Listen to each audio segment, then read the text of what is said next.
नमस्कार दोस्तों, हमारे YouTube channel Arvind Kumar official में आप सभी का स्वागत है। कहने को तो इनके लिए रमजान का महीना बहुत ही पवित्र माना जाता है। ये लोग कहते हैं कि हमारा जो महीना है बड़ा ही पाक महीना जिसको बोलते हैं, ये हमारे लिए हिंदी में इसको पवित्र महीना कहा जाएगा और इंग्लिश में इसको होली मंथ कहा जाएगा। परंतु क्या है इसमें ऐसा पवित्र, क्या है इसमें ऐसा पाक? क्योंकि जहां जहां भी हमने देखा है, जब जब भी हमने देखा है, इसी महीने में सबसे भयावह घटनाएं देखी हैं, हुई हैं। अब हाल ही में बदायूं का जो आपने घटनाक्रम देखा था, जिसमें 2 बच्चों को बहुत ही निर्मम तरीके से उनकी हत्या कर दी गई थी, वो भी इसी रमजान महीने में हुआ था। पिछले कुछ सालों में अगर पीछे चला जाए या ये कहें कि हम उस टाइम में चले जाए जब हमारे देश का स्वतंत्रता दिवस हुआ था, यानी कि जब हमारा देश आजाद हुआ था 1947 के अंदर, 100 कोड आजाद हुआ था। आजादी मिली नहीं थी पर उसको हम आजादी कह सकते हैं एक टाइप से। लेकिन तब ही देखिए ना कि 1947 में अगले ही दिन किस तरीके से हमारे हिंदुओं का नरसंहार हुआ था, दोनों तरफ से। जिसको पाकिस्तान मिल गया, वहां से भी हिंदुओं को इसी तरीके से निर्मम हत्याएं करके भेजा गया था। और जो यहां रह रहे थे पश्चिम बंगाल के अंदर, वहां पे भी नोआखली के अंदर किस तरीके से वहां पर नरसंहार किया गया था।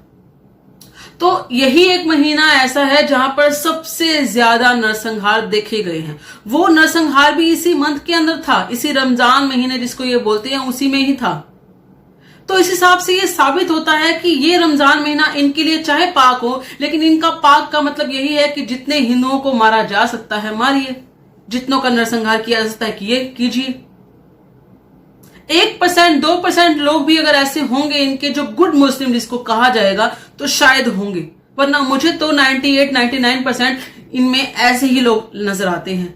क्योंकि हमने आमतौर पर यही देखा है कि जब भी हमारे देश में जिसको भी टेररिस्ट करार दे दिया जाता है, जिसको कोर्ट टेररिस्ट बता देती है कि वो आतंकवादी है, या जिसने हमारे देश के ऊपर हमला किया है किसी भी तरीके से, उसको कोर्ट में हर तरीके से सजा मिल चुकी है, उसको कोर्ट आतंकवादी बता देती है, उसी की शव यात्रा के अंदर, जिसको ये जनाजा बोलते हैं, उसी की शव यात्रा के अंदर ये लोग हजारों लाखों की भीड़ में साथ चलते हैं। तो इसका मतलब तो यही है कि उस गुंडाई का या उस आतंकवादी का ये साथ दे रहे हैं। तो कैसे मान लें कि गुड मुस्लिम नाम की कोई चीज होती भी है या नहीं होती है। ईद से एक दिन पहले ही कुछ ऐसी घटना फिर से देखी गई है।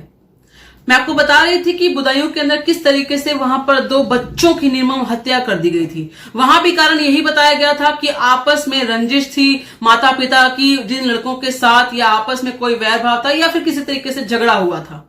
वहां पर भी यही कारण बताया जा रहा था। और अब एक और ऐसी घटना हुई है जहां पर भी यही कारण बताया गया है कि माँ बाप का हत्यारे के साथ कुछ रंजिश चल रही थी, या उनके साथ कोई आपसी झगड़ा चल रहा था, कोई कलह चल रहा था। जहां भी कुछ ऐसी गलत चीज ये लोग करते हैं, हमेशा सुर्खियों में, सोशल मीडिया पर या न्यूज चैनल में यही बता दिया जाता है कि किसी ना किसी तरीके से वाद विवाद था, उसी वाद विवाद के चक्कर में ये उन बच्चों को मार देते हैं। सोच के देखिए, वाद विवाद अगर था भी सही तो माँ बाप से था, बड़ों से था।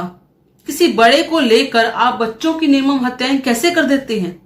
किसी बड़े के साथ वाद विवाद था, जिस बड़े के साथ आपका वाद विवाद था, उन्होंने तो आपके बच्चों के साथ ऐसा नहीं किया, वो तो नहीं कर पाते हैं। तो आप लोग इतने ज्यादा कैसे अशांत होते हैं, इतना कैसे आपका मन कलप जाता है कि आप उनके बच्चों तक को नहीं छोड़ते हैं। रामपुर की एक घटना आई है जिसमें ईद से एक दिन पहले एक बच्ची मृत पाई गई है।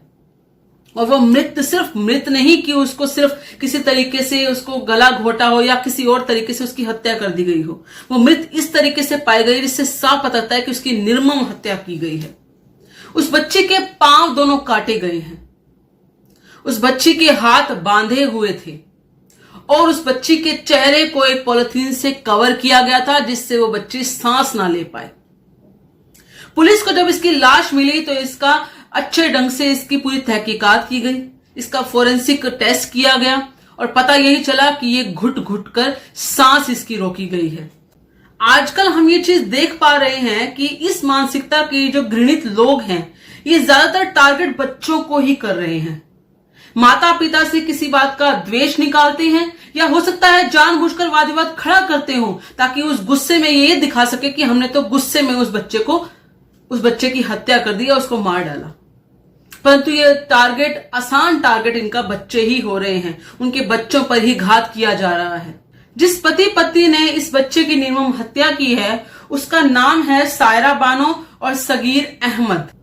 इन दोनों का ये कहना है कि हमने अपने ऊपर वाले को खुश करने के लिए, जिसको ये सो कॉल्ड जो भी इनका नाम होता है इनके भगवान का, उसको खुश करने के लिए हमने ये कार्य किया है। इनका साफ ये स्टेटमेंट दी गई है पुलिस वालों को कि हमने उसे खुश करने के लिए ये पाक कार्य किया है।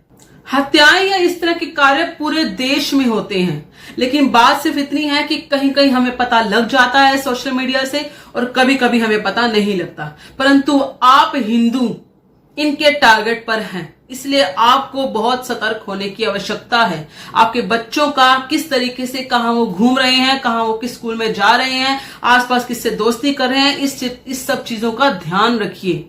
आपके आसपास कौन रह रहा है, यदि आप सेकुलर भी हैं तो भी नजर गड़ाए रखिए आपके बच्चों को, और आप पर किसी तरह की कोई आपत्ति नहीं आनी चाहिए। इस वीडियो पर आपकी जो भी प्रतिक्रिया हो, आपकी प्रतिक्रिया सुनने के लिए हम बैठे हैं। कृपया करके अपनी प्रतिक्रिया अवश्य दीजिएगा। धन्यवाद। जय श्री राम।